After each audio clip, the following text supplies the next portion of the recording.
Jadi perkawinan seorang Katolik itu seperti apa? Tujuannya apa? Lalu sakramen perkawinan ini kenapa disebut sakramen? Jadi di dalam perkawinan gereja Katolik, ingat, seorang Katolik hidup dalam perkawinan diatur oleh dua hukum. Hukum sipil dan hukum gereja. Saya ditanya kemarin, Pastor, kalau seorang Katolik cerai secara sipil, diakui oleh gereja atau tidak? Diakui atau tidak? Tidak. Tidak. Walaupun secara sipil dia sudah cerai, di dalam gereja Katolik dia masih terikat. Masih terikat. Jadi ada dua hukum. Hukum sipil dan hukum ilahi disebutnya oleh kita. Tidak oleh hukum gereja. Hukum ilahi. Allah yang mengatur, Allah yang sudah menentukan. Maka disebut sakramen. 1056 nanti dilihat ciri hakiki dari perkawinan Katolik itu apa? Unitas dan indissolubilitas. Apa itu artinya? Lalu kesepakatan yang sah. Ingat, tidak setiap orang bisa menikah. Ada orang yang tidak bisa menikah. Misalnya apa? Maaf, misalnya dia, cacat jiwanya. Dia bisa terjadi juga apa? Cacat secara fisik, dalam artian dia tidak mampu ereksi. Kalau laki-laki tidak perlu dijelaskan ya ereksi itu apa. Itu orang tidak mampu menikah. Jadi kalau dia tidak mampu ereksi, lalu dia menikah memaksakan diri, dan dalam pernikahannya terjadi, katakanlah dia bohong, Pastor, katanya normal, padahal malam pertama nggak bisa apa-apa, sampai tahun pertama nggak bisa apa-apa. Maka perkawinan seperti ini bisa dianulasi, bisa dibatalkan. Jadi kita akan melihat beberapa poin yang penting dalam perjalanan perkawinan ini. Pertama, kita akan lihat kitab hukum kanonik 1055 mengatakan apa? Perjanjian perkawinan atau fedus disebutnya, dengannya seorang laki-laki, mana belum muncul ya, dan seorang perempuan membentuk antara mereka persekutuan seluruh hidup, yang menurut ciri kodratnya terarah pada kebaikan suami istri, atau disebut dalam bahasa Latinnya bonum conjugium, serta kelahiran dan pendidikan anak. Antara orang-orang yang dibaptis oleh Kristus Tuhan diangkat ke martabat sakramen. Jadi kalau kita paparkan sakramen, kitab hukum kanonik 1055, perjanjian perkawinan. Pertama, saya boleh berubah-ubah ya kalau pakai ini. Atau di next lebih bagus. Siapa yang bisa menikah?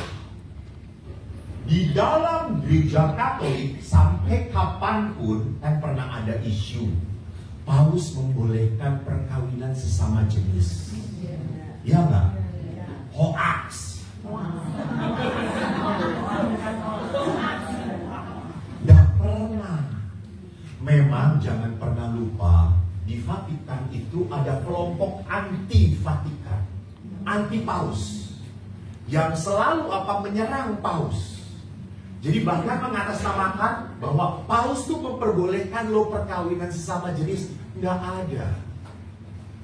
Jadi perkawinan hanya bisa terjadi antara seorang laki-laki dan seorang perempuan. Ingat. Jadi dikatakan, kenapa? Dalam kitab Kejadian seperti itu.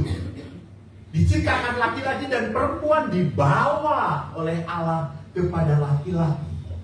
Jadi lihat di sini, manusia itu adalah gambar rupa Allah. Jadi yang bisa menikah sekali lagi adalah gambar dan rupa Allah, dan di dalam bentuk berbeda, laki dan perempuan. Dalam perkawinan mereka mendapatkan martabat baru, karena di dalam perkawinan, ingat, yang katakanlah bukan wajar, Selalu perkawinan itu harus terbuka pada kelahiran anak. Jadi kisah penciptaan, Allah tidak menciptakan lagi manusia dari debu. Allah menciptakan manusia dari manusia. Maka Allah tidak akan pernah menciptakan kembali. Maka disebutnya manusia itu co-kreator, rekan kerjanya Tuhan. Nah ini yang seringkali anak muda sekarang, maaf, mereka mau menikah tapi child free, tidak mau punya anak. Ini melawan gereja. Jadi kalau pastor pada saat penyelidikan kanonik, anak ini berkata, kami mau menikah tapi kami tidak punya anak, pastor boleh tidak memberkati. Hari ini membatalkan. Ini ada halangan. Tidak boleh. Karena mereka lebih senang memelihara anjing daripada memelihara anak. Mereka, anak muda sekarang lebih senang pet daripada anak-anak merepotkan pastor. Lihat, buatnya senang, mendidiknya lain. Nggak tahu menurut Anda ya toh? Jadi pada saat pada saat harus mendidik anak, langsung anak itu dilihat sebagai sebuah gangguan, masalah, membuat saya tidak bahagia lagi. Jadi sekali lagi jelas, Gereja Katolik mengatakan perkawinan itu hanya terjadi antara seorang laki-laki dan seorang perempuan. Dan laki-laki itu adalah gambar dan rupa dari Allah. Yang kedua, dikatakan tadi, perkawinan itu adalah perjanjian.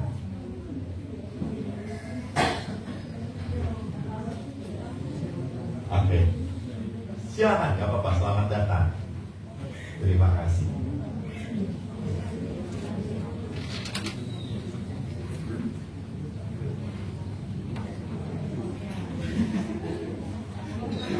Kontrak antara A dan B.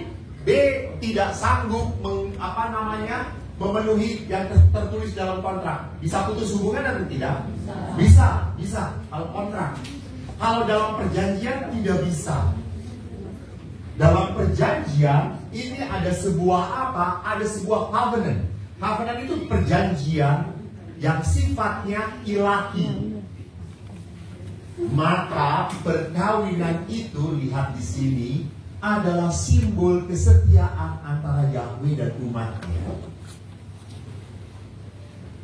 Dalam Gereja Katolik diangkat perkawinan itu adalah apa? Simbol kesetiaan Tuhan dan manusia.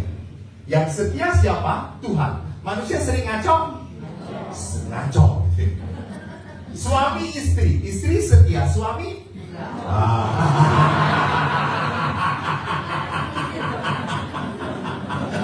Anda lagi ngaco. Suami ngaco karena nikah dengan Anda.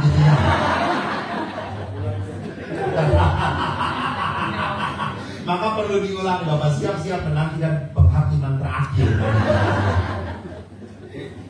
Jadi gereja mau memperlihatkan ini simbol perkawinan antara Tuhan dan manusia. Walaupun manusia berkali-kali berkhianat, Tuhan tetap setia. Tapi jangan pernah lupa, kalau begitu Romo, kalau saya dihianatin harus setia terus. Pret juga sih. Allah pun menghukum, iya tidak? Allah pun menghukum. Maka kalau suami tidak setia, kadang-kadang dihukum, perlu juga putuskan burungnya. Bisa.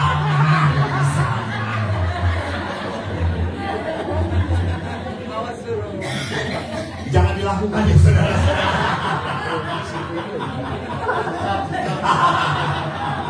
Ini penistaan namanya. Jadi Allah pun kasih, jangan pernah dipikir kalau sudah mengasihi lalu bisa seenaknya. Tidak. Maka di dalam gereja ada yang namanya pengampunan untuk apa? Ada perdamaian kembali. Jadi di sini diperlihatkan bahwa Allah pun selalu berdamai kembali dengan umatnya. Jadi perkawinan itu adalah simbol relasi Kristus dan gerejanya. Maka dalam surat Rasul Paulus dikatakan, hai istri taatlah pada suami. Itu berat banget ya. taat. Suami gue bodoh. Iya kan, banyak sekali istri yang mengatakan bodoh, dia bodoh. Pasti lihat dia gak bercakap. Apa gini? Mau nggak mau? Terserah. Suami istri itu wah getol sekali. Istri itu cepat sekali berpikirnya, panjang sekali pikiran. Istri itu selalu cuma.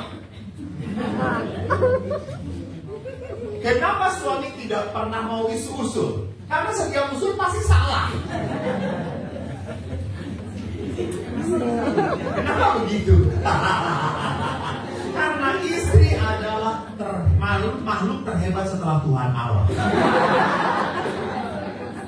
Betul sekali, perasaan istri. Maka suami Pak gimana? Udah terserah pastor, kita mah damai aja. Jadi perlihatkan di sini bahwa Paulus mengatakan, hai istri, taatlah pada suami. Hai suami, kasihilah istri. Injilnya sesat. Cintailah istri, suami istri. Seperti Kristus mencintai gerejanya. Mana? Kristus mencintai gerejanya dengan cara apa? Mengorbankan diri. Mengorbankan diri. Pengorbanan inilah yang seringkali sulit diberikan oleh suami. Mau udah kerja, mau udah capek, malas, sudahlah, terusin. Maka kalau nggak ada, kalau lihat aja kalau anak punya masalah, mama. Gimana mama? Karena merasa apa? Sulit sekali untuk memberikan dirinya. Jadi gereja itu sungguh mengingatkan kita bahwa dalam simbol-simbol ini pun memperlihatkan ada karakter-karakternya. Kristus punya karakter apa? Pengorbanan. You see, suami yang seperti itu harus dicintai, yang mau berkorban. Nah, Lumen Gentium yang ditulis oleh Bapak Paus Fransiskus mengatakan di artikel ke-11, para suami istri Kristiani dengan sakramen perkawinan menandakan apa? Menandakan misteri kesatuan dan cinta kasih yang subur antara Kristus dan gereja dan ikut serta menghayati misteri itu. Maka pasutri adalah tanda relasi ilahi, tidak sekedar relasi manusiawi. Nah, ini yang saya selalu katakan. Perkawinan itu dalam gereja Katolik adalah perkawinan segitiga. Yaitu siapa? Saya, suami, Tuhan. Harus ada Tuhan di sana. Jadi kalau ibu-ibu itu dekat dengan Tuhan, harus otomatis dekat dengan suami. Sering yang terjadi, orang aktif ke gereja, dekat dengan Tuhan, jauh dengan pasangannya. Itu adalah kebohongan. Ini adalah penistaan agama. Karena agama kok aneh, tidak mendekatkan Anda dengan pasangan. Jadi di sini mau dikatakan apa? Relasi perkawinan itu adalah relasi saya, dia dan Tuhan. Maka kalau Anda sampai tidak berhasil menghadirkan Tuhan pada pasangan Anda gagal menghadirkan Allah kepada pasangan. Inilah simbol kehadiran Allah yang jelas, Anda mau punya komunitas bayi, komunitas persekutuan doa, tetapi di saat relasimu dengan pasangan tidak beres, maka relasi dengan Allah pun perlu dipertanyakan. Jadi di sini diperlihatkan segitiga saya, dia, dan Allah. Dan ingat, dalam perkawinan hati-hati. Kalau tidak ada Tuhan, Anda akan penuh masalah. Kalau tidak ada Tuhan hadir di dalam perkawinan, saya yakin perkawinan Anda mudah rusak. Kalau tidak ada Tuhan, saya hanya melihat hal negatif dalam diri pasangan saya. Betul atau tidak? Pastor lihat dia tambah jelek, tambah botak, tambah tua, tuli lagi. Ya, buncit lagi gitu. Udah nggak jelas bentuknya pasti. Lalu suami pun sama istri, ya istri saya lihat pastor, ya Tuhan, bibirnya itu waktunya biar bisa berhenti, pastor. Udah ngomong ngemil, ngomong ngemil. Maka beberapa suami yang tua-tua senang sekali kalau jadi tuli. Rahmat Tuhan itu. Dia tenang hatinya. Seorang psikolog pernah berkata seperti itu. Banyak suami menjadi tuli pada istrinya, tapi tidak tuli pada istri orang lain.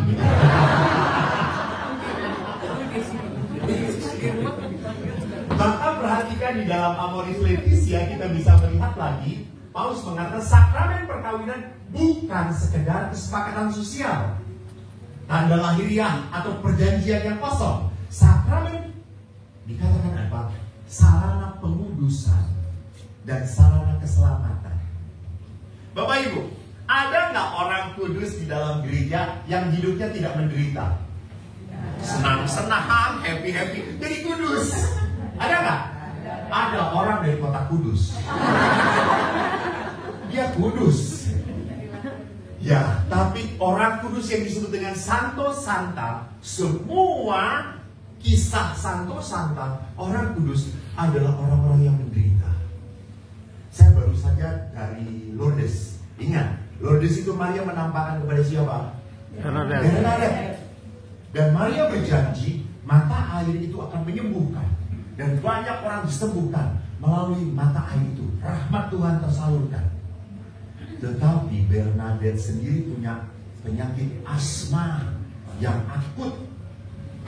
Dia sudah minta, Bunda Maria tolong, mohonkan kepada Tuhan agar aku disembuhkan. Dan Bunda Maria berkata apa? Justru lewat penyakit itu kau harus tergantung pada. Justru lewat penyakit itu kau dicintai oleh Tuhan. Karena Tuhan mencintai manusia lewat penyakit. Beberapa mungkin berkata, amit-amit. Lu kurang ajar. Itu cara Tuhan. Itu cara Tuhan.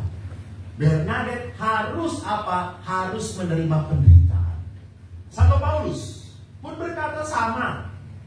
Ada duri dalam dagingku. Aku sudah berkali-kali mohon supaya Tuhan itu mengambil. Tetapi Tuhan membiarkan. Supaya aku merasakan penderitaan Kristus dalam tubuhku. Jadi kalau sakramen perkawinan itu sarana pengudusan, maka Bapak Ibu jangan pernah bingung, jangan pernah merasa salah kalau dalam perkawinan pasangan Anda nyebelin. Berarti dia menguduskan Anda. Jelas, bersyukurlah. Jadi kalau Anda damai-damai terus, buat supaya dia marah pada Anda. Terima kasih Pak, Anda menguduskan. Bapak kalau punya istri kurang cerewet, mau bayar terus. Ayo mah, mau bayar terus, mau bayar terus.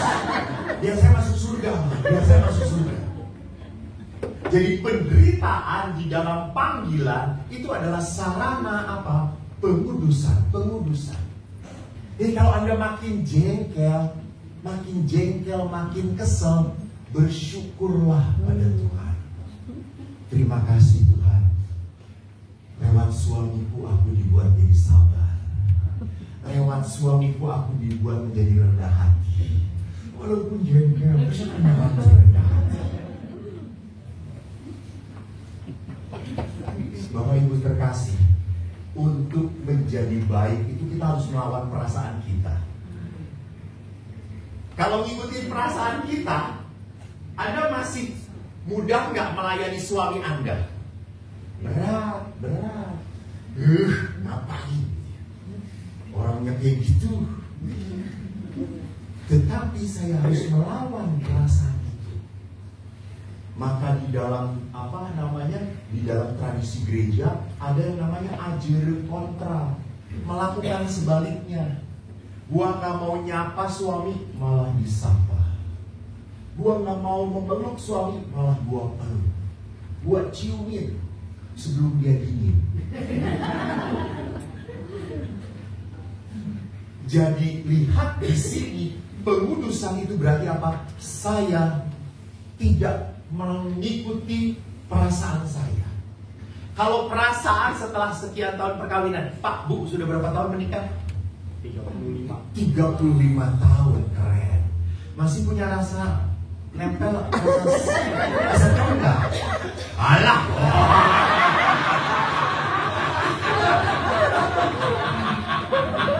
Orang tadi nempel di sini.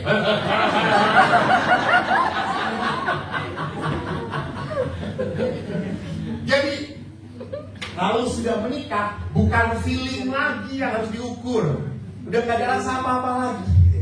Beberapa bapak ibu kemarin pas perjalanan ziarah lucu banget. Saya terharu, banyak pasangan suami istri pegangan semuanya.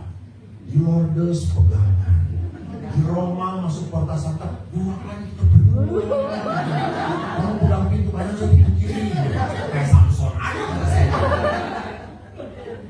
Indah sekali, mereka berdua berdoa pegangan, dan semua keindahan itu hancur di saat dimana bukan Lafayette. Lafayette istri langsung suami ngomong, mana Romo? Kopi kata saya. Karena suami tadinya baik ngikutin istri. Kan sudah punya, ini bagus. Bilang terserah. Sana beli lagi terserah. Akhirnya udah Romo, kita mau biarkan jengkel sama malam. Jadi waktu ziarah ke pintu suci dan Lourdes, semua ada lingkaran. Di Lafayette semua jadi taring. Jadi lihat bahwa menguduskan itu berarti apa? Saya harus menerima unsur negatif, unsur jelek dalam diri pasangan saya. Dan jangan mau mengubah. Nggak bisa. Tuhan ubah suami saya. Malah makin menjengkelkan. Kenapa? Karena tidak terjadi. So berdoalah, Tuhan, semoga saya bisa menerima kelemahan pasangan saya. Itu pengudusan. Saya menerima. Maka lihat di sini, keselamatan itu justru terjadi pada saat saya berani berkorban melalui pengudusan. Karena bagi seorang beriman tidak ada pengorbanan yang percuma. Selalu pengorbanan itu membawa apa? Berkat. There's no crown without cross. Tidak ada kemuliaan tanpa penderitaan. Mari kita lihat kembali tujuan perkawinan. Nah itu tadi kita sudah melihat hakikat perkawinan. Sekarang tujuan perkawinan apa ya? Ada 3. Bonum conjugium, bonum promis, dan bonum educationis. Bonum conjugium itu adalah apa? Demi kebaikan suami istri. Jadi jangan dipersempit, tujuan perkawinan itu demi kebahagiaan dan kesejahteraan. Bisa terjadi, saya sudah tidak bahagia lagi. Kan ada seorang apa ya disebutnya orang terkenal itu namanya disebutnya selebritis. Ada seorang selebritis beberapa kali sudah menikah. Lalu dia ditanya oleh wartawan, bagaimana cinta kamu dengan istri pertama, 2, dan ketiga? Apakah sama? Lebih mencintai mana? Dan suami itu berkata bijaksana sekali secara duniawi. Dia mengatakan, untuk saat ini saya mencintai dia, beda waktunya. Dan istrinya tersinggung, padahal bodoh. Berarti nanti di depan ada yang lebih cintai lagi. Blow on istrinya. Cinta itu tidak bisa now, before, and later. No. That is the love of man. Itu cinta manusia. Karena cinta ukurannya apa? Saya bahagia. Dia menyenangin gue, I love you. Dia melayani saya, I love you. Dia nyebelin, I tendang you. Jadi perhatikan, Gonyuju itu artinya demi kebaikan, bukan kesenangan. Kebaikan itu terjadi pada saat apa? Saya menjadi berkat bagi pasangan saya. Itu demi kebaikan. Maka beberapa pasangan yang berkata kepada saya, Romo, sebetulnya saya sudah tidak tahan dengan pasangan saya. Saya bisa hidup sendiri, Romo. Bisa, saya kerja. Tetapi demi anak saya bertahan. Apakah itu salah atau tidak? It's okay. Lebih baik dia bertahan. Lebih baik dia bertahan. Karena apa? Demi kebaikan. Demi kebaikan. Bukan demi egois. Demi saya. Jadi ini yang pertama kali harus kita perhatikan. Karena itu kebaikan hanya terjadi kalau kita menyadari bahwa pasangan itu adalah penolong yang sepadan. Sepadan. Istri saya tidak bodoh, suami saya tidak bodoh. Kalau sampai suami Anda bodoh, berarti Anda lebih bodoh. Tahu orang bodoh kok dikawinin. Jadi perhatikan, di sini kesepadanan itu apa? Setara. Bukan sama, beda, setara, tapi setara. Maka kadang-kadang yang bisa memimpin suami, oke. Kadang-kadang istri yang memimpin, oke. Maka demi kesepadanan, lihat, ibu-ibu tolong jangan pernah menghina pekerjaan suami. Jangan. Hal kecil pun dari suami yang dia lakukan, hormati. Misalnya dia habis makan, dia tiba-tiba bawa ke dapur, puji, ay papa keren banget, berkorban. Tiba-tiba dia nyapu, dia bersih-bersih, puji, dipuji. Pada saat membersihkan, alah, gitu aja. Melecehkan. Karena memang bagi wanita itu hal yang biasa, betul tidak? Betul, tetapi bagi seorang suami luar biasa. Luar biasa. Harus dihargai pengorbanan. Bagi seorang suami pun harus belajar berkorban. Kalau belanja, siap-siaplah Anda jadi porter. Bawain. Anda cuma diem, nih, duduk aja tenang. Belum puas, terus. Saya pernah mendengar keren banget suami. Kalau kemarin tuh minum kopi, istrinya bilang, Pak, yang ini bagus. Bagus. Beli. Saya kaget, dari sekali suami beli gitu. Setelah istrinya datang, lu beli itu aja. Saya bilang, mati lu.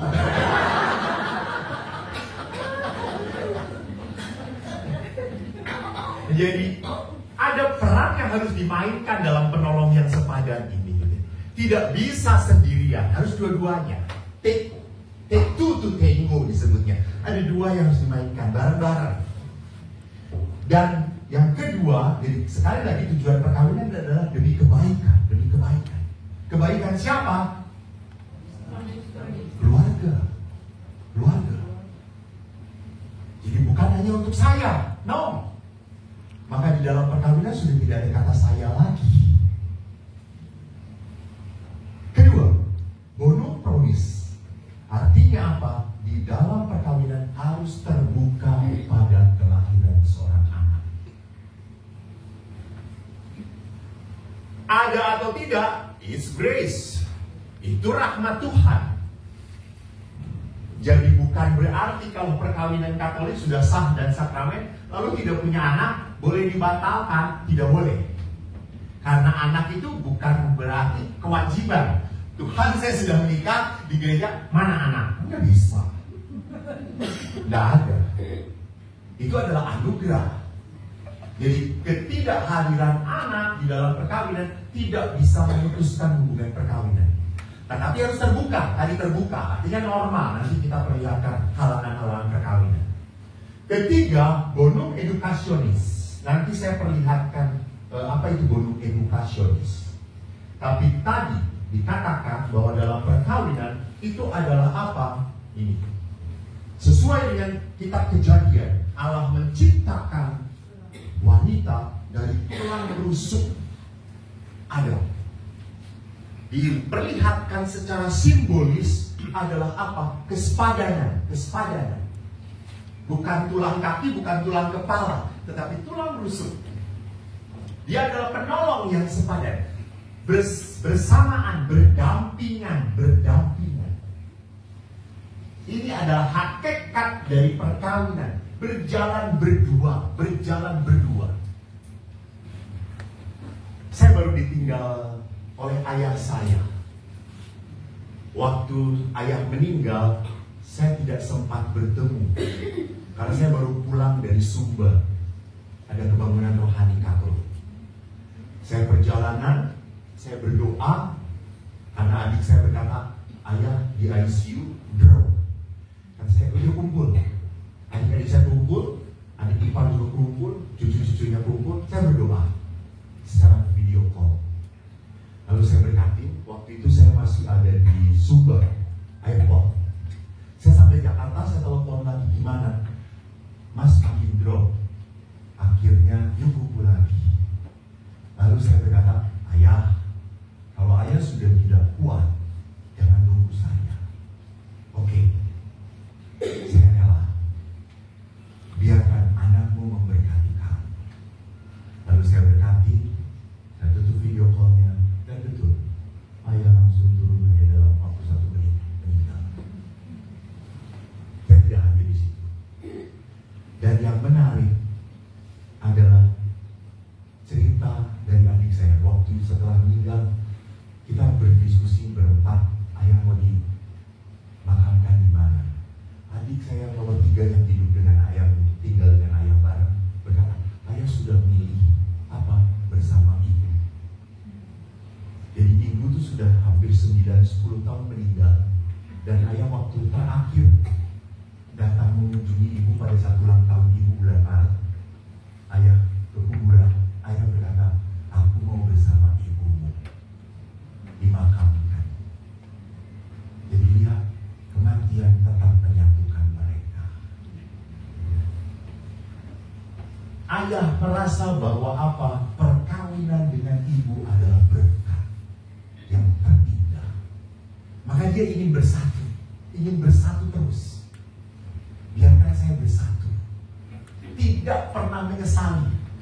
Tapi bukan berarti bahwa selama hidup tidak ada porak-poranda. Beberapa kali piring mampir di kepala gue.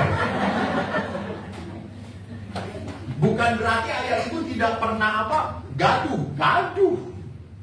Bukan berarti ayah ibu tidak pernah ribut. Apalagi kalau punya anak Eko selalu yang diributkan karena bodoh. Eko itu bodoh gitu. Ayah saya mah bodoh-bodohin gitu kan. Ibu mah selalu memeluk saya gitu. Tapi saya berkata, Pak, bodoh-bodoh juga anak bapak. Lalu berkata, iya anak bapak, tapi bukan keturunan bapak. Keturunan siapa Pak? Ibu. Ibu bodoh, bapak bodoh, ibu bodoh, bapak bodoh, langsung ibu bodoh. Lalu ibu berkata, iyalah saya bodoh, karena saya bodoh saya pilih bapak.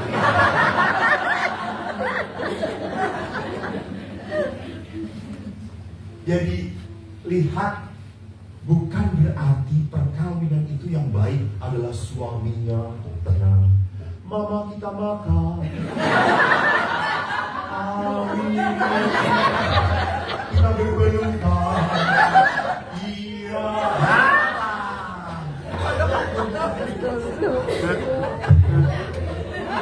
kita tidur bersama, dosa.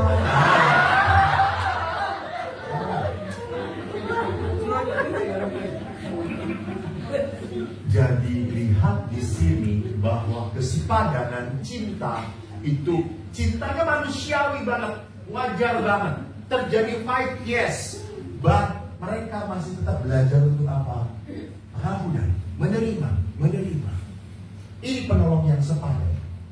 Pak Sudri adalah teman selama hidup sampai mati.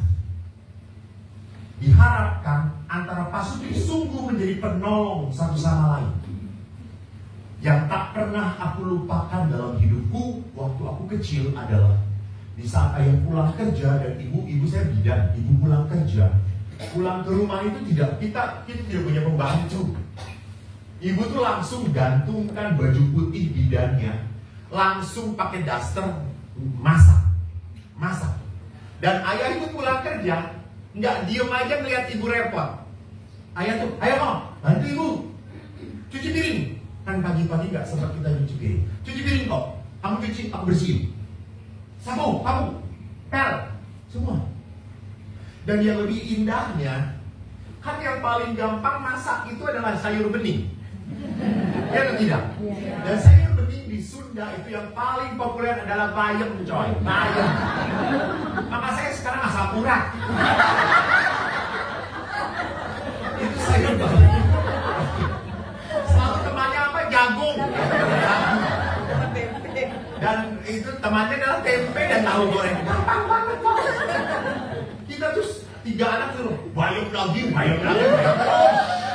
Lalu yang berkata, Popeye makan bayam. Dan tidak hanya itu, setiap makanan yang ibu sajikan, ayah selalu berkata, enak sekali, enak sekali. Buatan ibumu tuh enak kok. Kata saya, bayam itu enak. Tuhan, kata saya itu. That's my dad. Dan ayah paling cocok dengan kopi buatan ibu. Kopi buatan itu ibu tuh jos. Saya pernah waktu ibu sakit, saya buatkan kopi ayah. Dan ayah berkata, air kopi yang kamu buat kaya air kencing kuda.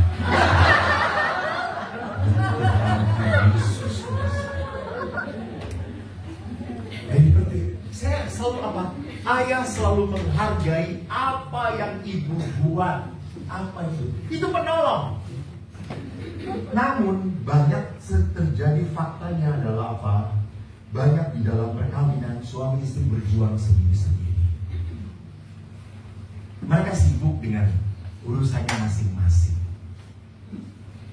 Suami cari kesenangannya sendiri, istri cari kesenangannya sendiri. Istri berkata, lu jangan ganggu gua akan mengganggu lu. Ya, that's not marriage life.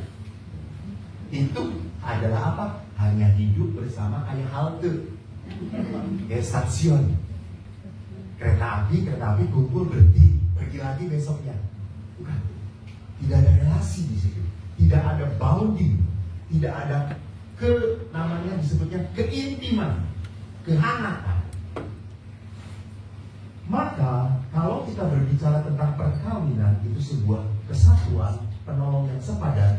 Mari kita lihat tadi dalam purpose tujuan perkawinan ketiga adalah pendidikan anak. Maka bonum educationis.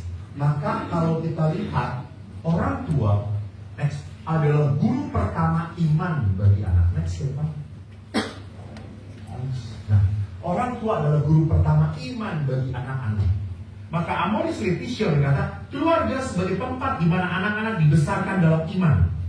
Maka keluarga merupakan tempat di mana orang tua menjadi guru pertama iman bagi anak-anak mereka. Seringkali yang terjadi di dalam hidup beriman, saya hanya bisa memerintah tapi tidak bisa memberi contoh. Ke gereja berdoa. Papa berdoa nanti. Kenapa enggak bareng-bareng? Ingat, Santo Yohanes Paulus II pernah berkata, family, pray together, stay strong together. Berdoa bersama. Saya walaupun terluka oleh ayah, tapi saya sekarang tidak bisa ngerjain ayah saya lagi karena sudah di surga. Saya kagum dengan ayah. Kami berempat anaknya, syukur kepada Allah, punya warisan iman yang kami pegang. Dan punya apa? Punya kebiasaan doa bersama. Jadi sejak kecil kami itu harus berdoa sudah jam 9 itu. Ayah itu langsung berkata, jam 9. Langsung kita, hai Rosario lagi. Sampai semua itu jengkel, Rosario terus. Emangnya kita mau jadi suster? Biarin Mas Eko aja, kita dia mau jadi masuk dia sendirian aja dia Rosario. Tidak, kita semua harus Rosario. Maka kalau udah Rosario itu kan Anda tahu tuh kalau kita anak kecil kan gantian tuh salam Maria. Saya dengan adik saya kalau suka salam Maria berapa kali salam Maria boleh salam Maria berapa kali. Tapi kita jengkel kalau sudah kebagian Bapak. Salam Maria. Kita anak-anak, cepat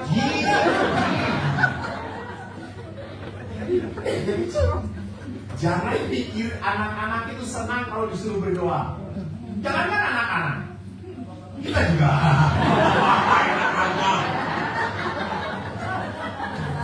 Disalahin bapak-bapak. Kita pun sama. Suruh berdoa. Anak-anak hati-hati. Jangan berkata, pastor biarin nanti besar juga bertumbuh. Gak ada. Bisa. Anda tidak mendidik anak-anak, Anda akan menuai keberengsekan, ketidakteraturan. Didik. Anak kecil masih boleh dipaksa? Boleh, karena dia tidak tahu. Ayo doa. Saya misa pun dengan ayah harus di depan. Misa, diam. Dan kita anak kecil bosen toh, gerak-gerak ayo, diam. Lalu saya ngedengerin waktu itu pastornya bule, orang Belanda. Ngomongnya Indonesia ini aja nggak jelas. Ini ngomong apa sih? Sampai saya berkata dalam ilmu gue gantiin.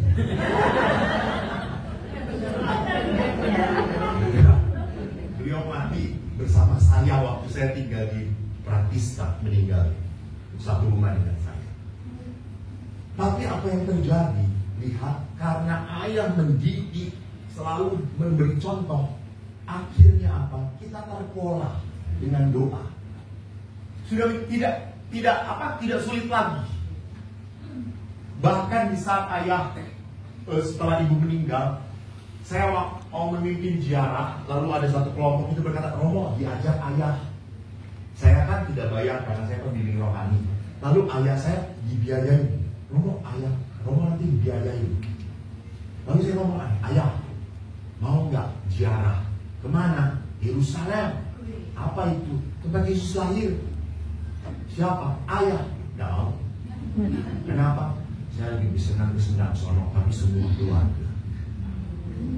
Itu ayah. Dia berkata, Yesus lahir 2000 tahun lalu di Yerusalem, tapi sekarang lahir di hatiku. Enggak. Dia itu kalau ngomong kayak pendeta. Saya kalau ngobrol dengan ayah, dia menasihati saya, coy. Saya amin, haleluya, pendeta.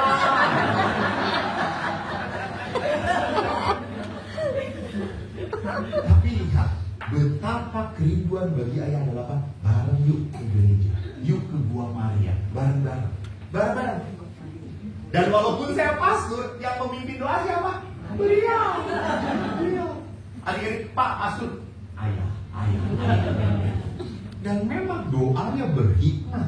Keren kalau sudah berdoa. Saya juga jadi malu gitu ya. Saya satu kamar di hotel dengan ayah, jam 5 pagi. Saya mendengar ada saudara mari semua apa dekat gereja. Saya tahu ayah saya sedang misa online sendirian. Eko masih tertidur. Sampai saya akhirnya malu, saya bangun yuk. This my father. Jadi ayah tahu bahwa apa? Anak harus dibawa ke gereja. Nanti suatu saat anak tidak bisa diatur lagi. Jadi ada saatnya. Semua kehidupan itu ada waktunya. Anda kehilangan waktu itu, Anda akan menyesal. Nah, perkawinan antara orang yang dibaptis adalah sakramen. Ingat bahwa gereja Katolik mengakui beberapa gereja Kristen pembaptisannya yang masuk PGI. Jadi kalau misalnya dia agama Kristen, tapi misalnya GKI, Gereja Kristen Indonesia, sudah dibaptis, menikah dengan Katolik, perempuan ini tidak perlu dibaptis lagi. Pembaptisannya sudah diterima. Dan perkawinannya, walaupun dia beda gereja, Kristen GKI dengan gereja Katolik, perkawinannya sah dan sakramen. Sakramen juga. Apa itu sakramen? Karena itu antara orang yang dibaptis tidak ada kontrak perkawinan yang sah, dengan sendirinya menjadi sakramen. Selalu menjadi sakramen. Maka karena menjadi sakramen, lihat hakikat sakramen next adalah apa? Pengudusan dan keselamatan. Jadi sakramen itu berarti apa? Tanda Tuhan akan menyertai perkawinan Anda. So jangan takut, jangan takut. Sekarang juga ada tendensi anak-anak muda yang takut menikah. Dan biasanya ketakutan itu makin besar pada saat hari hanya. Jadi setelah mau diberkati, gimana kamu? Makin ragu-ragu. Bener nggak ya? Nanti pastor kalau saya gagal gimana? Bisa deh, bunuh diri aja.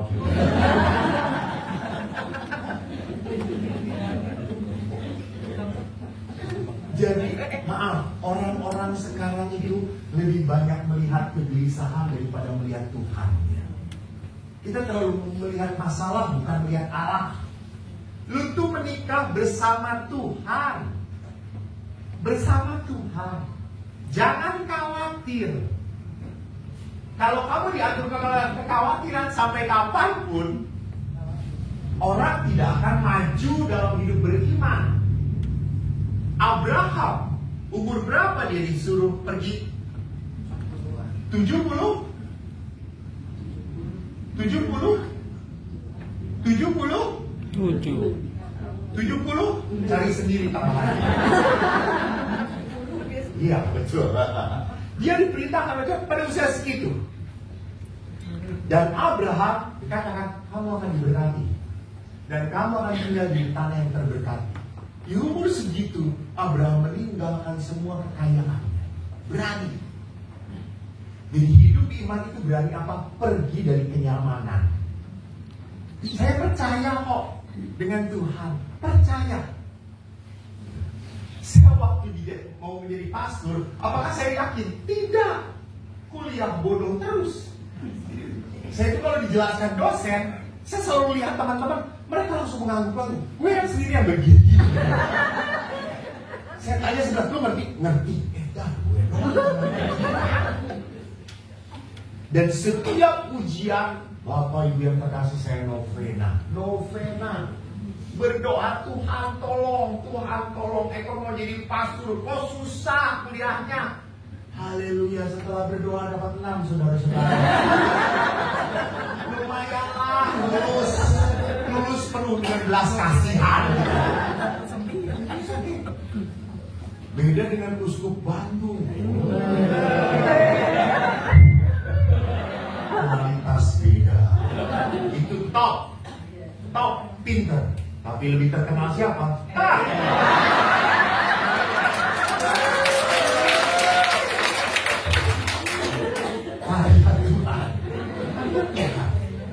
Hanya Tuhan. Saya hanya jalani saja dengan sukacita. Saya jalani saja dengan penuh kepercayaan. Kok bisa kayak gini? Jangan pikir bahwa saya punya YouTube lalu mengupload. Tidak pernah saya. Tidak pernah mimpi. Sampai kemarin malu, ada yang tanya, pastor gimana rasanya jadi terkenal? Menderita. Saya ketemu di Vatikan dengan satu kelompok, baru jalan. Wah, pastor Eko, sampai pastornya ditinggalin. Saya kan gak enak aja ya. Pastor itu terdapat ini. Terus mereka, oh iya kita juga punya pastor.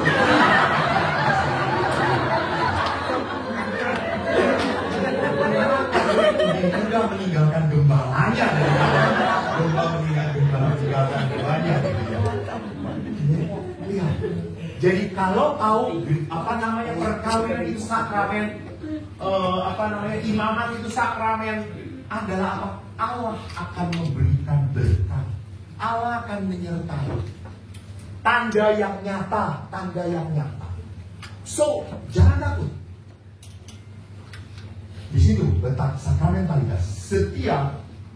Maka sekarang mari kita lihat, sakramen itu menuntut kita untuk apa? Setia pada perjanjian perkawinan. Dan kan berkat itu hanya diterima oleh orang-orang yang setia, gitu ya. Jangan berpikir, Tuhan itu baik, Tuhan akan memberkati. Hidup kamu ngawur, kamu tidak terbuka hati kamu dari berkat Tuhan. Jadi kesetiaanlah yang membuka pintu kita untuk berkat. Maka di dalam perkawinan gereja Katolik, mari kita lihat bagaimana janji perkawinan. Saya berjanji setia kepadamu dalam untung dan malam. Saat sehat dan sakit, saya mau mencintai dan menghormati seumur hidup. Mencintai dan menghormati seumur hidup. Hanya kematian yang bisa memisahkan. Keren banget. Maka bapak-bapak berbahagialah. Anda nanti udah bentuknya nggak jelas, sudah hanya bisa ngacai saja. Anda akan ada yang ngurus. Syukur. Kita para pastor dibuang coy. Pastor Eko dipanggil sama Bu Heni karena masih powerful. Coba nanti gua di kursi roda. Bu panggil saya nggak menarik lagi. Iya. Jadi lihat di sini bahwa perkawinan itu bukan memanfaatkan pasangan. Tidak. Dia masih aktif, dia masih baik, dia masih sehat. You my couple. You pasangan gue. Lu udah gak bisa apa-apa, lu gak bisa kepake, buang. Ini bukan kontrak. Ini perjanjian sampai mati. Maka lihat, kehadiran Allah sakramen hanya bisa nyata kalau kita setia dengan apa perjanjian perkawinan ini. Tanda kehadiran Allah sungguh nyata. Dan setelah kita mengatakan janji perkawinan, seorang imam yang meneguhkan perkawinan akan berdoa semoga Allah mengukuhkan dan memberkati perkawinan yang dilaksanakan di dalam gereja, di dalam Kristus yang dipersatukan Allah. Janganlah diceraikan manusia. Ini kata-kata yang dikutip dari Yesus sendiri. Yang dipersatukan Allah, jangan diceraikan manusia. Maka tadi, perkawinan adalah segitiga. Karena Allah campur tangan. Allah yang menarik Anda untuk saling mencintai. Allah yang menarik Anda untuk saling mengasihi. Allah yang memberikan kekuatan pada Anda dan untuk mengatakan apa? Saya mau jadi pasangan. Saya mau menikah dengan Allah yang campur tangan di sana. Jadi Allah pula yang bisa menguatkan dan memberkati. Itu makna dari perkawinan Katolik dan sakramen. Sekarang apa ciri hakiki dari perkawinan Katolik? Ada dua, unitas dan indissolubilitas. Apa itu unitas? Kesatuan. Tidak hanya kesatuan daging, tetapi kesatuan seluruh hidup. Kesatuan seluruh hidup artinya apa? Masalah istriku adalah masalahku juga. Masalah suami adalah masalah istri. Maka kalau suami mau jadi baik kepada pasanganmu, lihatlah, biarkan istrimu pun menghubungi orang tuanya, ngurusin keluarganya. Perlu juga, apalagi kita Asia. Kita Asia, keluarga kita besar. Biasanya kalau mau kawin, ya Allah, teteh, engkau, semuanya maju ke depan. Semuanya itu keluarga Asia. Dan kita harus menghargai. Ini kesatuan. Bahwa saya harus sadar pasangan, apa yang terjadi pada pasanganku juga menjadi masalah. Sehingga bapak-bapak ingat, kalau istri ngomong, dia punya masalah, dengerin doang. Cukup dengerin. Dia cuma dengerin, bener. Jangan ngasih solusi, pasti salah. Istri udah pinter, lebih pinter Pak, lebih pinter. Saya kalau ada perempuan konsultasi nggak ngasih solusi, salah terus coy. Terus Bu, ngomong terus. Bagaimana saya maksud? Saya berdoa saja ya. Itu puas dia. Anda ngasih solusi, salah. Karena perempuan berbicara tidak mau cari solusi. Dia hanya mau didengarkan. Sedangkan kalau laki-laki mendapat masalah, selalu cari apa? Solusi. Solusi. Itu untuk kaum laki-laki. Untuk kaum perempuan bukan seperti itu. Jadi Pak, udah terima aja. Nah, jadi kalau istri Anda telepon, ya, kalau Anda capek, kasih teman Anda. Istri nggak akan nyadarin gitu bahwa itu berubah.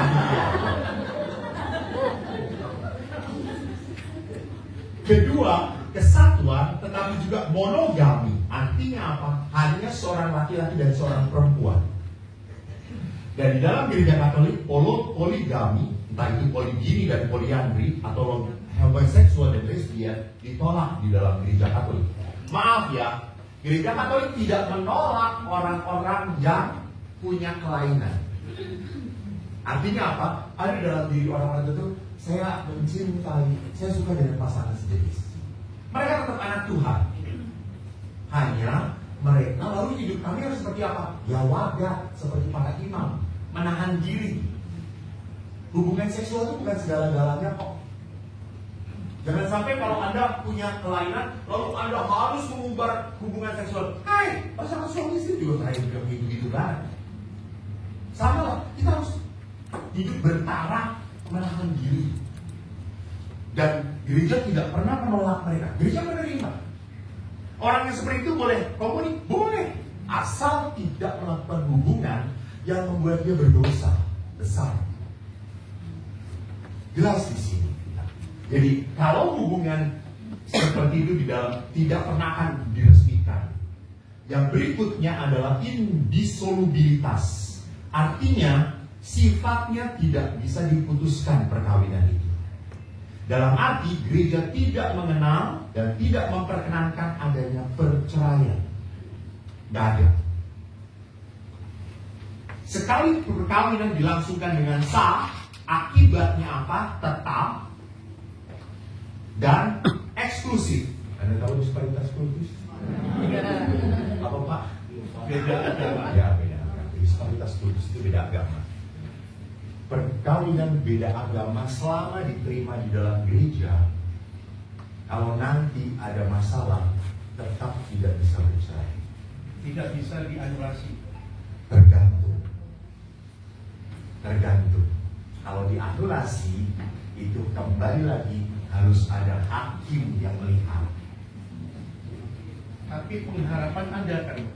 Pengharapan ada.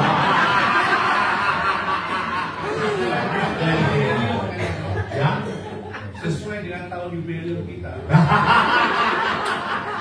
Pak, tahun jubileum pengharapannya untuk sukacita kebaikan,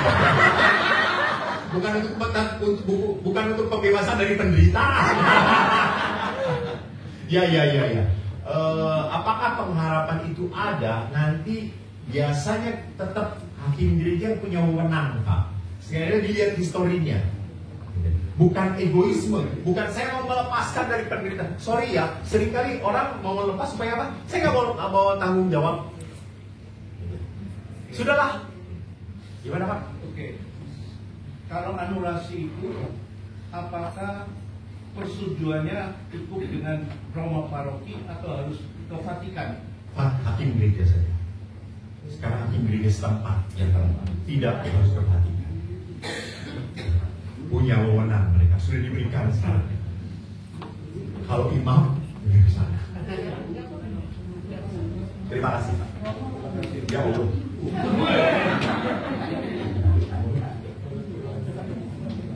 Bu, nggak perlu pakai mikro.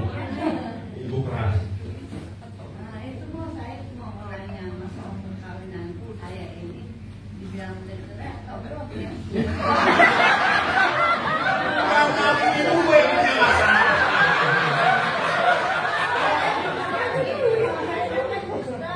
Saya kan Katolik, kawinnya secara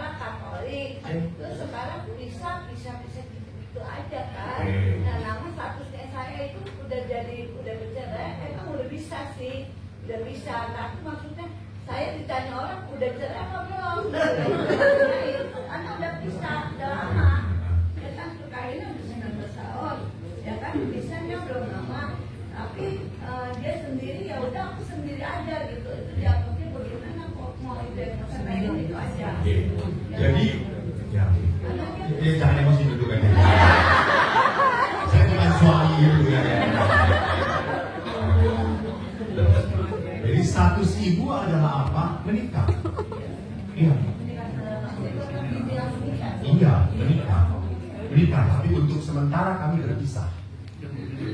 Tapi kalau ada keinginan kamu kembali, apa dia? Nah, itu berarti dosa. Itu kan udah menutup hati dong. Emangnya Tuhan bisa sebentar. Saya nanti suami ini akan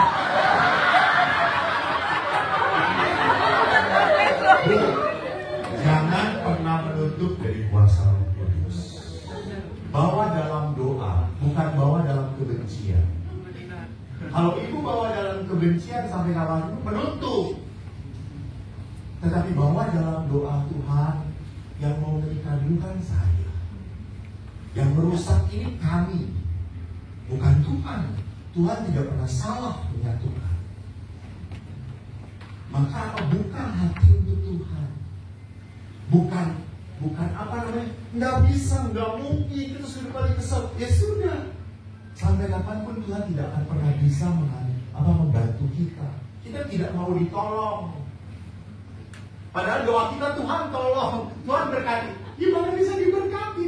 Anda mengampuni pasangan Anda jadi nggak bisa. Saya mengampuni mau. Ya, kan? Tapi kalau disuruh saya berbalik lagi, saya nggak bisa.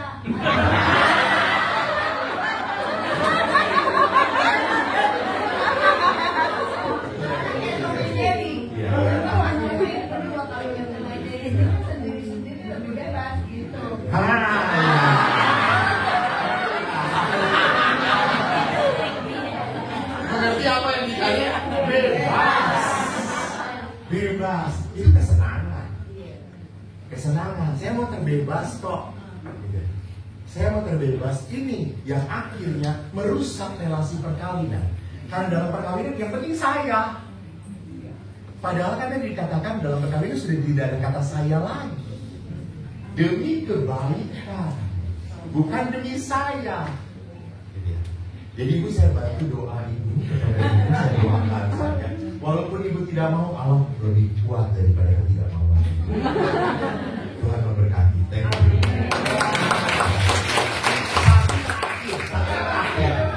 Jadi doa, laki, ayo perempuan laki.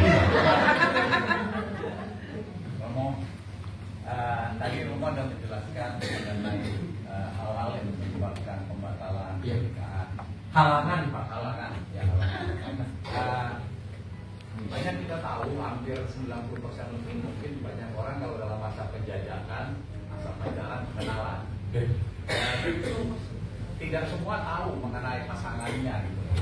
Termasuk hal-hal yang dibilang tadi oleh Romo, ada penyimpangan dalam hal yang tadi dalam tanda petik itu ya Romo ya.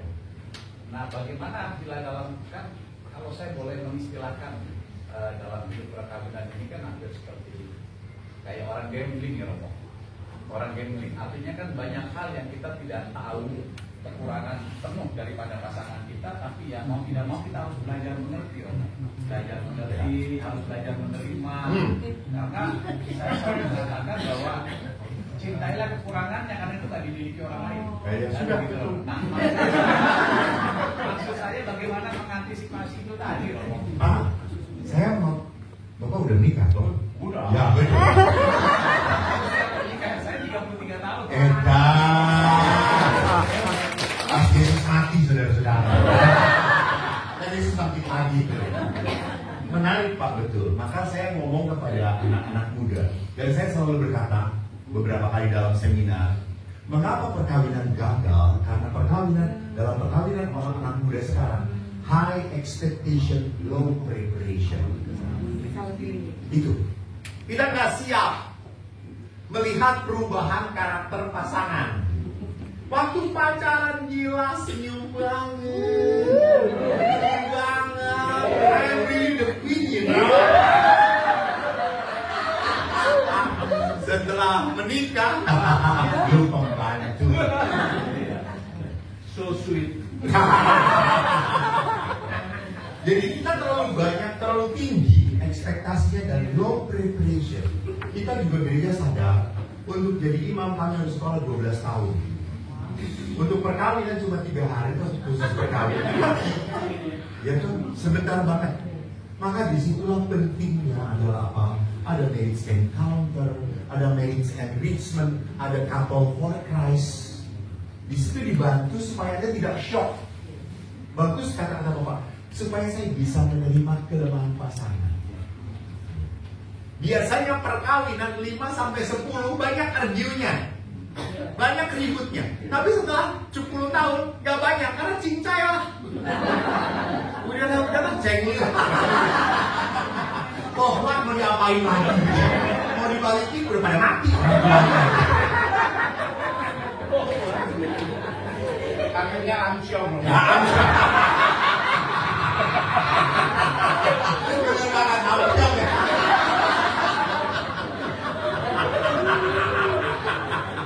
Amsyong Pak.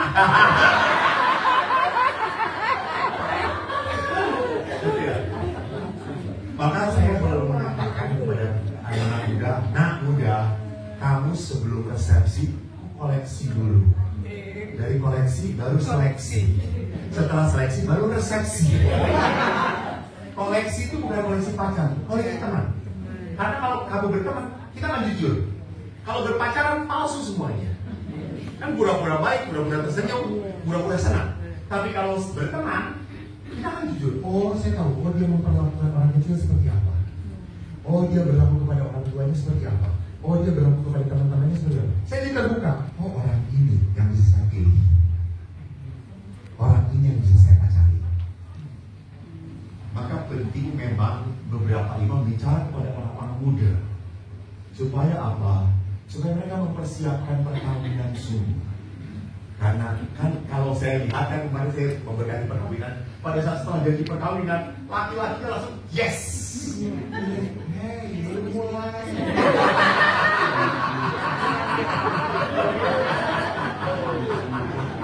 Lo nggak tahu penderitaannya ya.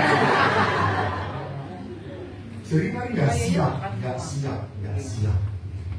Maka ada satu kursus perkawinan ini, kursus baru bagus, namanya paduan kasih. Jadi paduan kasih itu 3 bulan. Dan dalam 3 bulan pasangan calon ini di mentor oleh pasangan suami istri. Sehingga si cowok ini ngerti, oh ceweknya punya masa lalu seperti apa. Jujur punya pacar berapa. Jujur keluarganya kayak gimana. Dibuka sungguh. Beberapa pasangan setelah ikut paduan kasih nggak jadi. Ya nggak apa-apa. Daripada kacau. Jadi dia dipersiapkan semua. You fight sebelum lu nikah. Jangan hanya menjaga perasaan, jangan nanti takut kehilangan. Nggak apa-apa. Kehilangan 1 intan kau dapat. Iya. Haleluya. Jadi memang itu masalah di dalam persiapan perkawinan kita sedang memperbaiki juga. Jadi bukan saya nikah sering dengan ini, satu dengan ini, selasa dengan ini. Tidak ada, satu saja. Maka di sini penting sekali bagaimana suami istri saling menghargai perasaan pasangan.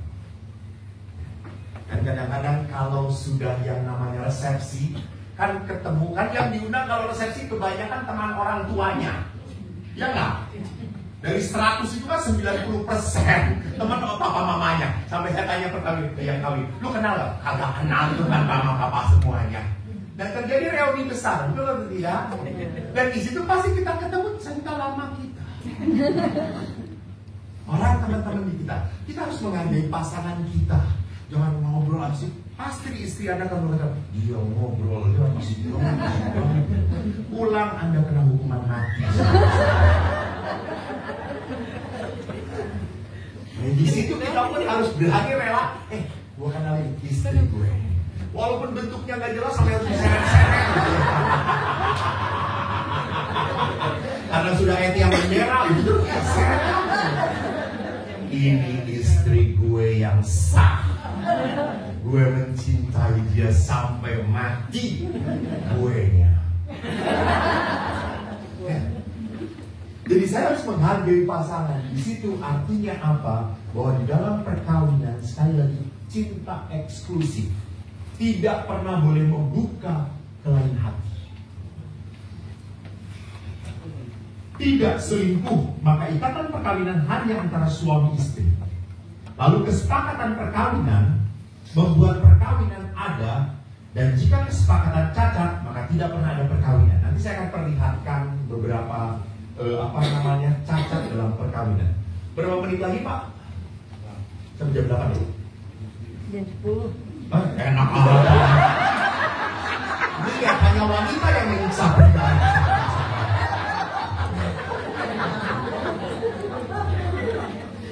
Oke, kita lihat perkawinan tidak sah itu seperti apa.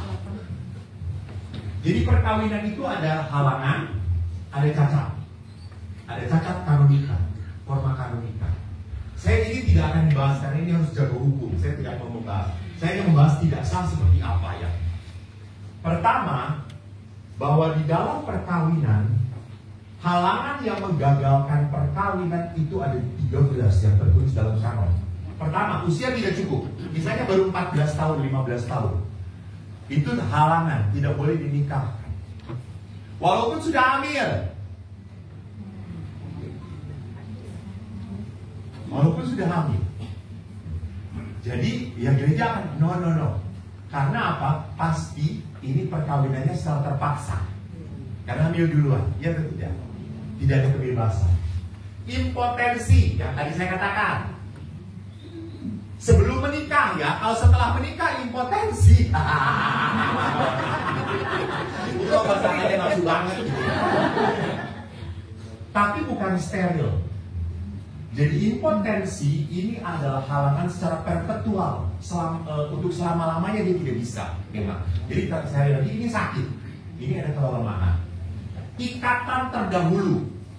Misalnya Anda mau menikah si Christophorus dengan Magdalena. Tapi sebelumnya Christophorus sudah menikah dengan Suryati, Siti bin Aminah. Berarti jelas agamanya apa. Walaupun mereka misalnya sudah ditalak 3, sudah cerai, tidak bisa otomatis menikah. Harus ada kejelasan dahulu dengan Siti Aminah ini. Tidak bisa langsung. Walaupun mereka dua-duanya ada Katolik, sudah bisa langsung karena ada ikatan pernikahan sebelumnya. Ketiga, keempat, beda agama. Islam dengan Katolik sebetulnya itu halangan, tetapi bisa diberi dispensasi. Buddha dengan Katolik itu halangan, tapi bisa diberi dispensasi. Siapa yang bisa memberi dispensasi? Bapak Uskup. Kalau beda gereja, misalnya GKI dengan Katolik, hanya diberi izin saja. Tetapi kalau beda agama itu dispensasi. Keempat, tahbisan. Seorang imam yang sudah ditahbiskan, dia keluar, dia menikah, tidak bisa di dalam gereja Katolik. Harus dicabut, karena imaman itu tahbisannya kekal. Kekal tahbisan dia. Ada beberapa imam yang lucu. Dia tak bisa kalau ingin kawin, akhirnya dia pindah gereja. Kalau pindah gereja, itu udah bukan tanggung jawab gereja Katolik lagi. Jadi ingat, hukum ini hanya berlaku pada orang Katolik. Kelima, terikat kaul kekal. Sama. Kalau seorang suster atau frater yang sudah kaul kekal pun harus dibebaskan dahulu kaul kekalnya. Pembebasan kaul kekal lebih mudah daripada tahbisan. Tapi setelah Yohanes Paulus kali ya, agak mudah juga gitu, nggak diperpanjang. Selama dia tidak membuat kasus dan oke, dan memang dia bisa dibereskan. Laisasinya disebutnya gitu. Jadi proses laisasi. Penculikan, saya mengambil anak orang dan dia orang itu dipaksa, lalu saya menikahi dia, ini tidak bisa diberkati. Hubungan darah garis lurus, artinya misalnya dengan adik, dengan keponakan, nggak bisa. Hubungan darah menyamping,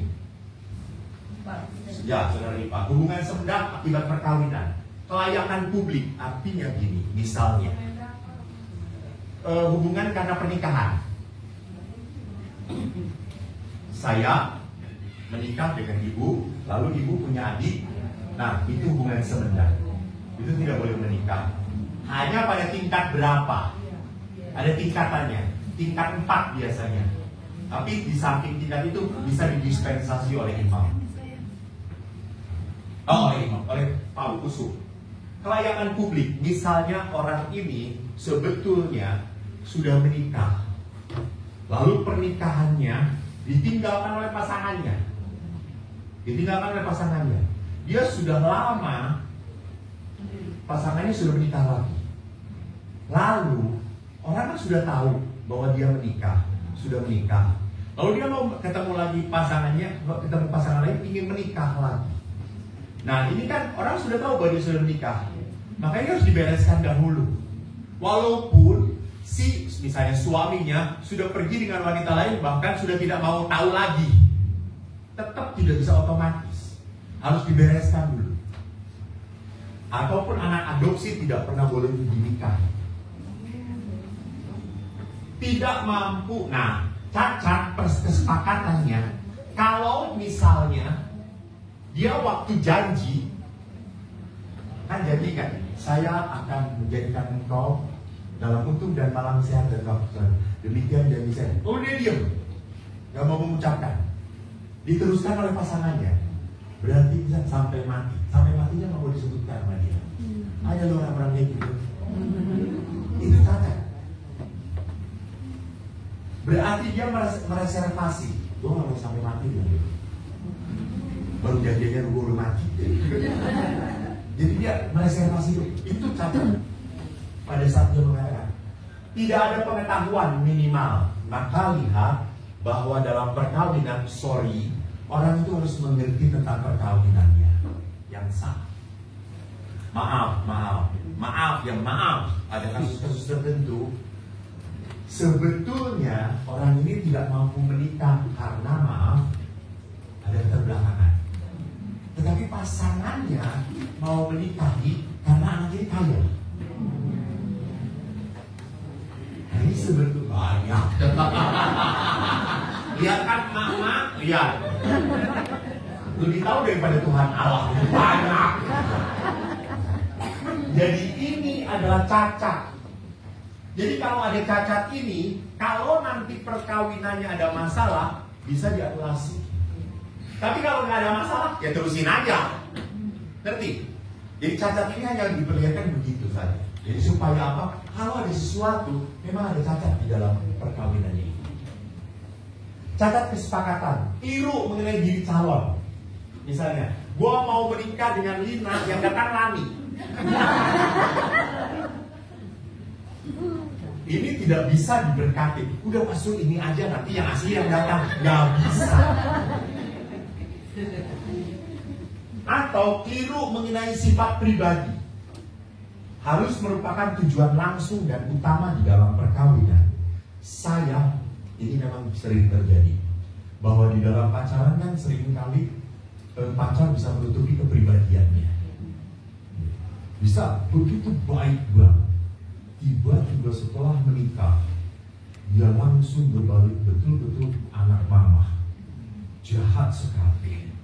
Dia tidak pernah memikirkan pasangannya. Dia egois sekali, dia melukai sekali. Maka gereja bisa menyelidiki ke belakang. Jangan-jangan ada hal yang ditutupi supaya apa? Dia hanya cari status saja dalam perkawinan. Karena desakan orang tuanya, orang tua mama papa harus kawin. Normal, nggak ada yang nggak normal. Dia memaksakan diri menikah. Jadi lihat di sini ada kecacatan. Dia berpura-pura. Penipuan, ini pun sama apa yang terjadi. Nah, saya tidak akan banyak memperlihatkan hal ini karena ini adalah permasalahan yang yang cukup pelik. Forma kanonika saja. Tidak di hadapan peneguh, pastor, diakon, dan 2 saksi awam. Misal, Anda itu Katolik, lalu menikah dengan GKI lagi, yang gampang ya. Lalu tanpa lapor ke gereja Katolik, menikah di GKI, diberkati oleh pendeta. Oke, pernikahan itu tidak diterima oleh gereja Katolik. Karena tata peneguhannya dilakukan di luar gereja Katolik dan tanpa sepengetahuan gereja Katolik. Kalau supaya sah, baik bagaimana? Apa nggak boleh orang Katolik diberkati di gereja Kristen? Boleh, asal lu lapor. Beritahu kepada gereja Katoliknya, pastor, nanti forma kanonika pemberkatannya saya mau di GKI karena ayah dari pasangan saya penatua. Oke, pastor akan minta dispensasi pada Bapak Uskup bahwa forma kanonikanya nanti pemberkatannya dengan tata cara gereja diterima, bisa, dan perkawinannya sah, sakramen, dan dia masih boleh menerima sakramen apapun. Tapi kalau dia perkawinannya diam-diam di luar gereja, dia tidak boleh menerima sakramen Ekaristi loh. Dia mengikuti Ekaristi boleh, tapi menyambut tidak boleh. Karena hidup dalam perkawinan yang belum disahkan oleh gereja. Nangkep di sini. Oke. Tidak secara Katolik, tapi di KUA, upacara agama non-Katolik, tanpa pengetahuan gereja Katolik. Dalam perkawinan ekumenis, kesepakatan tidak dicapai. Nah, kalau saya kemarin, saya dengan satu pendeta memimpin upacara perkawinan. Semua pendeta boleh mimpin, tetapi bagian janji perkawinan harus imam. Kenapa? Karena di situ letaknya di dalam gereja Katolik hal yang paling utama, yaitu apa? Yang saya menerima engkau, saya berjanji. Itu yang paling utama. Itu harus di hadapan imam.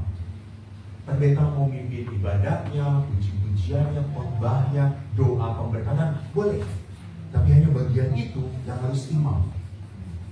Tidak dikecualikan. Hanya itu saja. Bagian itu yang paling mutlak di dalam di dalam sakramen perkawinan.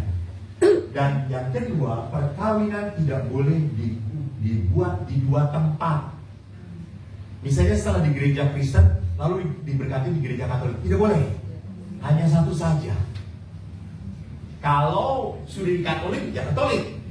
Sudah Kristen, ya Kristen. Asal tadi dilaporkan, diberitahu, diurus dalam gereja Katolik. Jadi tidak boleh ada 2 pemberkatan. Aturan. Saya sedikit saja tentang Ekaristi. Sedikit. Karena di dalam saya ingin memperlihatkan, kan ada perkawinan itu bapaknya yang bawa perempuannya, atau suami istri yang datang berdua. Mana yang benar? Itu perkawinan. Yang kedua.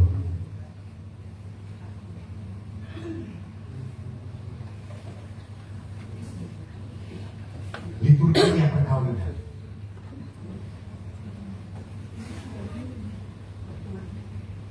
Oke. Next. Ini saya kurang cepat ini. Next. Ya. Jadi yang paling penting di dalam perkawinan itu adalah bagian kesepakatan perkawinan, di mana mempelai laki-laki berbicara kepada mempelai perempuan dan mempelai perempuan berbicara kepada mempelai laki-laki. Kalau perkawinan itu 2 yang dibaptis, ini letaknya sakramen. Jadi bukan pastor yang memberikan sakramen, pasangan yang membuat sakramen itu. Pada saat ngomong, di situ letak sakramennya. Anda berjanji berdua kepada Tuhan. Di situ paling utamanya. Nah, maka lihat di dalam perkawinan ada 3 poin penting. Pertama, tidak ada ritus tobat, tidak ada lagu Tuhan kasihanilah kami di dalam ibadat berkatan perkawinan ataupun misa perkawinan. Kedua, berjalan bersama.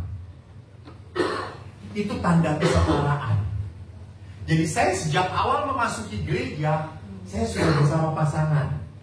Bukan perempuan di antar bapaknya. Nanti kita perlihatkan. Kenapa muncul next?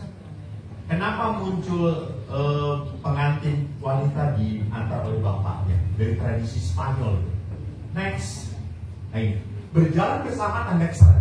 Poin penting kedua adalah bahwa dalam peranakan masuk, kedua mempelai berjalan bersama sebagai ungkapan kesetaraan antara laki-laki dan perempuan.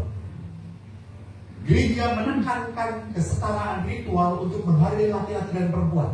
Bayangkan ya, sekarang perempuan diserahkan oleh bapaknya. Nggak ada ini. Dia bukan barang yang diserahkan kepada laki-laki. Ini jaga anak gue. Lu macam-macam. Tidak menyerahkan. Karena lihat bahwa next, kebiasaan mempelai perempuan di antara ayahnya memasuki gereja berasal dari tradisio puele, tradisi gadis yang muncul dari daerah Spanyol yang tidak menunjukkan kesetaraan. Maka itu muncul di telenovela Spanyol. Lalu orang-orang Indonesia ingin ikutan. Keren banget. Tapi tidak sesuai dengan nilai gereja. Nilai gerejawinya. Next. Dan yang terakhir, yang paling penting adalah juga apa? Poin imam memberkati pengantin. Jadi imam itu akan menumpangkan tangan. Kalau misalnya tanpa kan ada pemberkatan itu, ada apa? Ibadat pemberkatan dan ada ekaristi pemberkatan. Umumnya kalau Katolik memakai ekaristi pemberkatan. Kalau beda agama atau beda gereja, selalu akan ibadat pemberkatan perkawinan. Jangan mengatakan mana levelnya yang lebih tinggi, sama aja. Tapi di dalam sakramen perkawinan, supaya jelas bahwa sakramen pernikahan itu menyatu dengan sakramen perkawinan. Jadi ada kebersatuan. Anda bisa kuat dalam sakramen perkawinan kalau Anda selalu menikmati berkat lewat sakramen ekaristi. Itu intinya. Itu mau masuk ke sana gitu. Sedangkan kalau ibadat tanpa komuni itu berarti ibadat perkawinan, ibadat pemberkatan perkawinan. Doa Bapa kami, setelah doa Bapa kami langsung dilanjutkan oleh pemberkatan, doa berkat pada pasangan suami istri. Nah, kalau ini yang utama, maka jangan lupa next ada memang itu. Ini next. Nah, ini tuh hanya tambahan. Percikan yang di depan itu adalah tanda bahwa apa? Pengingat tentang pembaptisan kita. Mohon restu orang tua itu pun juga tambahan. Mau nggak ada juga nggak apa-apa. Namanya juga tambahan. Mengenakan cincin itu tambahan. Jadi cincinnya palsu, oke, hatinya jatuh. Apalagi cincinnya pinjaman dari istri pertama. Ini sih kurang ajar. Membuka kerudung itu tambahan. Jadi tidak itu yang wajib. Ini namanya tambahan, bisa ditiadakan. Hori, maaf ya, doa devosional kepada Bunda Maria itu pun tambahan. Kemarin saya tanya Pak, saya selalu pemberkatan beda gereja. Saya tanya yang tidak Katolik, kami punya kebiasaan mohon restu didoakan kepada Bunda Maria. Kamu mau tidak?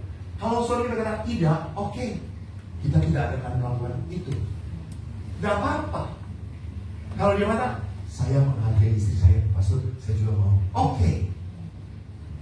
Tapi tolong kamu jelaskan kepada papa mama kamu. Jadi sekali lagi ini tambahan, bukan hal yang utama. Jadi kalau namanya tambahan tidak ada ya nggak apa-apa. Oke, terima kasih, Tuhan memberkati.